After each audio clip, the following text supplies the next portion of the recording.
Olá, telespectador, seja bem-vindo ao canal Ministério Essência Cristã. Eu sou o pastor Wagner Antônio de Araújo e agradeço pela sua audiência. Peço a você que se inscreva no canal, que ative o sininho de notificações, que teça comentários após a exibição do vídeo e envie o link para os seus amigos, para os seus contatos pessoais. Sou muito grato pela sua audiência. Hoje nós vamos para o livro de Jó. Jó, que está antes do livro dos Salmos.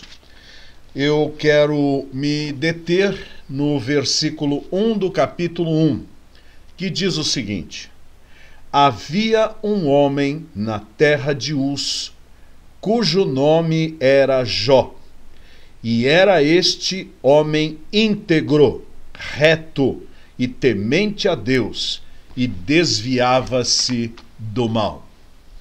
Os teólogos contemporâneos que vociferam pelas redes, pelos livros, e que são associados de Satanás para descredibilizar a Escritura Sagrada, propagam que Jó nunca existiu, que Jó foi uma fábula engedrada para que o povo pudesse acreditar em alguns valores morais, em alguns princípios.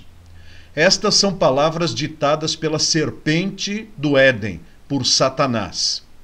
Jó era real, era verdadeiro. É citado pelo próprio Deus como um dos seus heróis da fé. Nem que Jó orasse por Israel no momento de pecado que eles haviam cometido, Deus atenderia.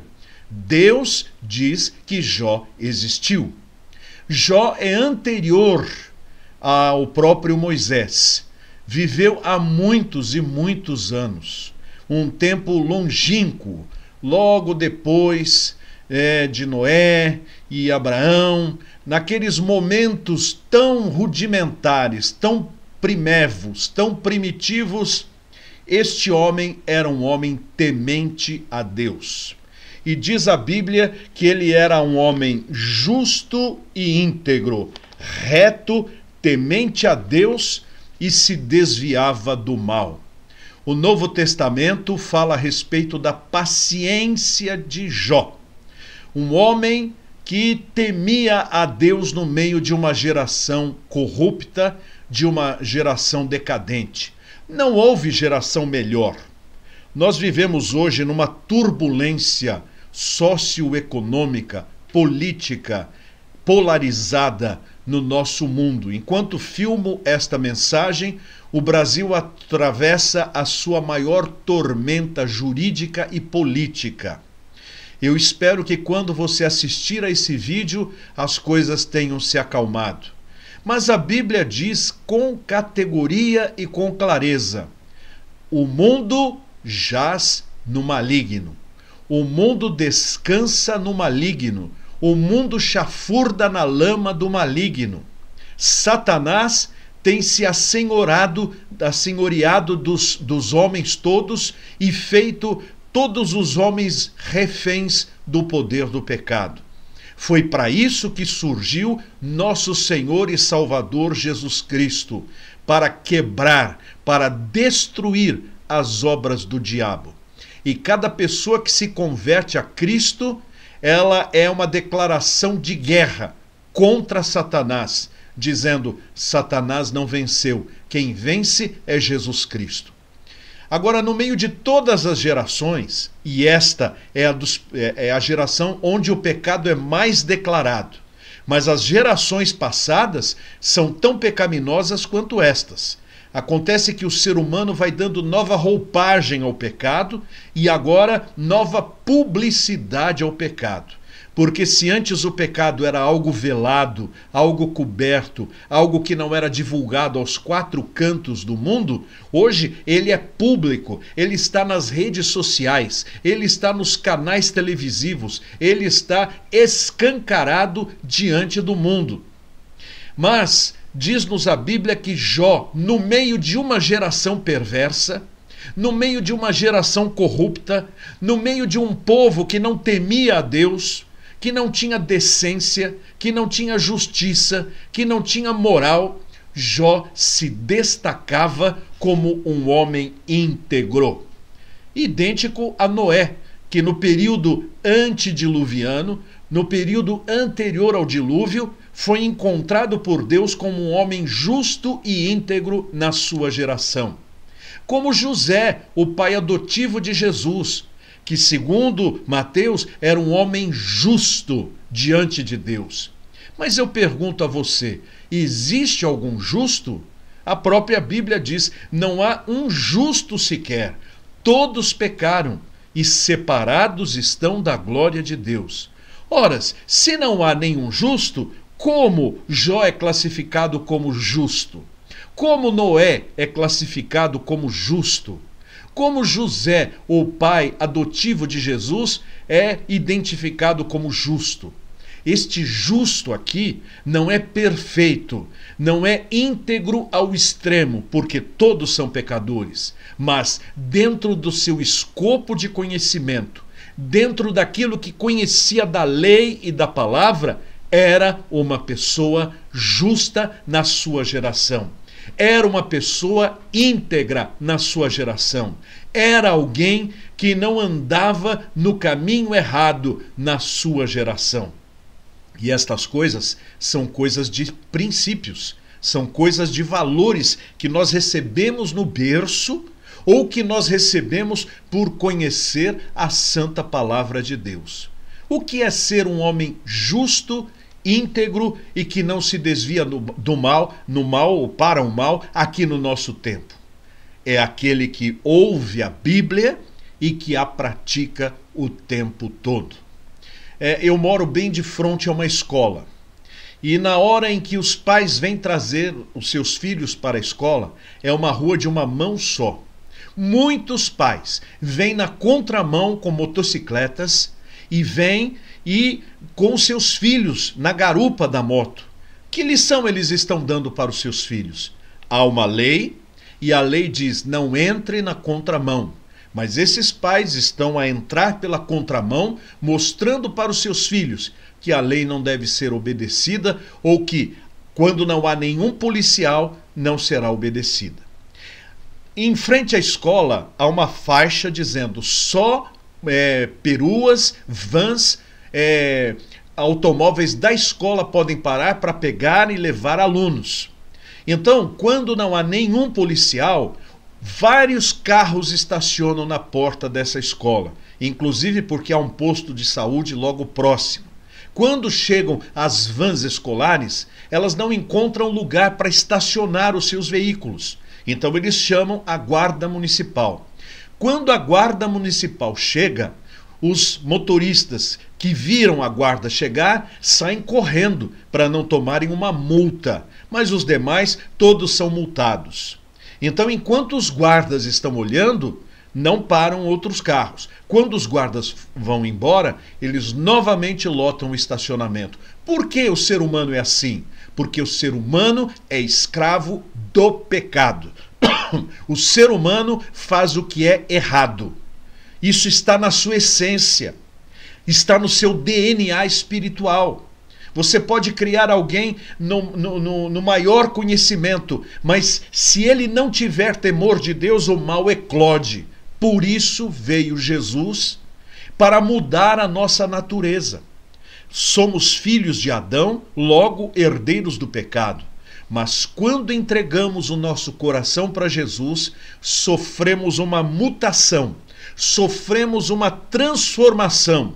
Eclode dentro de nós uma nova natureza, cumprindo o texto de 2 Coríntios capítulo 5, versículo 17. E assim que, se alguém está em Cristo, nova criatura é. As coisas antigas já passaram, eis que se fizeram nova. Ou as coisas velhas já passaram, eis que tudo se fez novo. Isso nós chamamos de conversão. Quando o Espírito de Deus vem na mente e no coração do ser humano e muda a sua natureza. Eu, antes de me converter a Cristo, era idólatra. Eu dobrava os meus joelhos diante de uma imagem de gesso, de ferro, uma imagem de escultura e prestava cultos a ela. Quando eu me converti, eu entendi que a Bíblia que diz não farás imagens de escultura, não se dobrará, não prestará culto para estas imagens, eu parei com isso. Quando eu não tinha me convertido, a minha boca era um poço de palavrões. Eu aprendi assim e falava. Meu pai falava palavrões, os meus tios falavam, eu falava com os meus amigos também. Mas quando entreguei a minha vida para Jesus, eu li na Bíblia que diz que nós não devemos usar palavras torpes, mas apenas palavras que são para o crescimento, para a edificação. Parei de falar palavrões. Então, quando nós recebemos a nova natureza de Deus, há algo que acontece em nós e que muda o nosso comportamento. Aqueles que eram violentos passam a ser controlados. Aqueles que eram rancorosos passam a perdoar.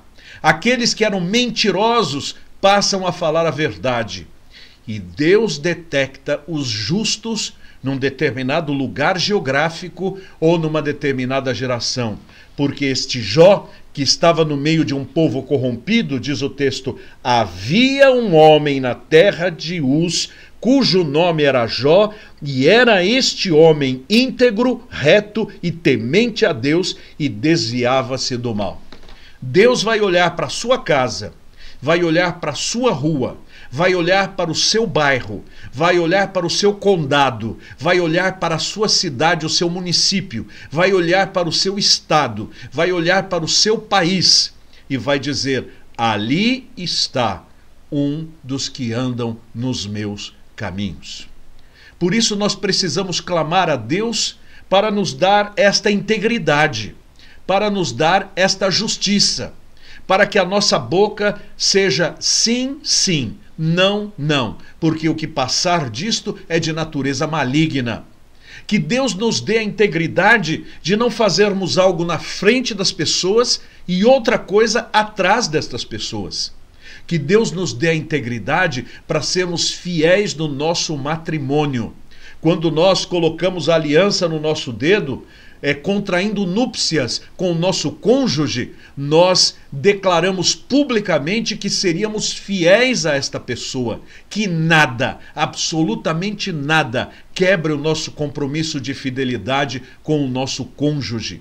Que os filhos aprendam a obedecer os pais, não apenas quando estes estão a olhá-los, mas inclusive na sua ausência, cumprindo a palavra, obedecendo aos valores e princípios que aprenderam.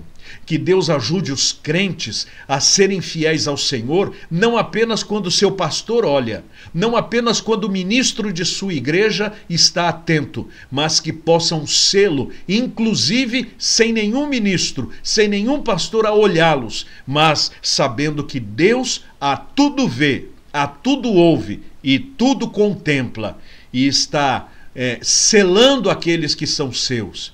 Ele poderia colocar um selo em você dizendo: você é como Jó? Deus poderia classificar você como alguém íntegro, inteiro no meio da sua geração? Se isto não acontece, converta-se ao Senhor, arrependa-se de seus pecados, entregue a sua alma a Cristo. Ele transformará o seu pensamento, o seu coração e fará de você uma nova criatura. O Deus de Jó é o nosso Deus. O Deus de Jó, o Pai de Jesus Cristo, é o nosso Deus. O Senhor Jesus Cristo, que cuidou de Jó, cuida daqueles que são seus. Por isso, renda-se a Cristo, entregue-se a Cristo e vai experimentar uma transformação de dentro para fora. Vamos orar. Senhor Deus, muito obrigado pela riqueza da tua palavra. A vida de Jó é inspiradora. A vida de Jó transforma o nosso pensamento, porque se ele foi capaz de ser fiel a ti no meio de uma geração perversa e corrupta, nós também, pela tua graça, poderemos, olhando para Jesus, não seguir o curso deste mundo, mas seguir os ditames que estão inscritos na tua santa palavra. Obrigado, Senhor, porque hoje o Senhor tem nos edificado. Eu oro em nome de Jesus. Amém. Muito obrigado por assistir a mais um vídeo de meu canal. Eu sou o pastor Wagner Antônio de Araújo e este é o canal Ministério Essência Cristã. Eu estou agora nesta nova série, Mensagens no Livro de Jó. Espero que isto seja edificante para o seu coração, como tem sido ao meu. Peço a você considerar para ser um ofertante deste ministério. Nós dependemos exclusivamente da graça de Jesus para manter o nosso trabalho com condições de continuidade. Não cobramos nada. Tudo que fazemos é de graça. Mas aqueles a quem o Senhor toca dizendo, seja um mantenedor deste canal, são as pessoas a quem Deus fala e vem auxiliar e ser para nós a ajuda de que nós precisamos. Nós pedimos a Deus, mas se Deus falar ao seu coração, é porque o Senhor tem tocado na sua vida e você há de ser um daqueles nossos companheiros. Se quiser fazer, aqui está o Pix através do qual poderá contribuir. Veja as sugestões em volta e até a nossa próxima mensagem, a nossa próxima produção, se Deus quiser. Tchau!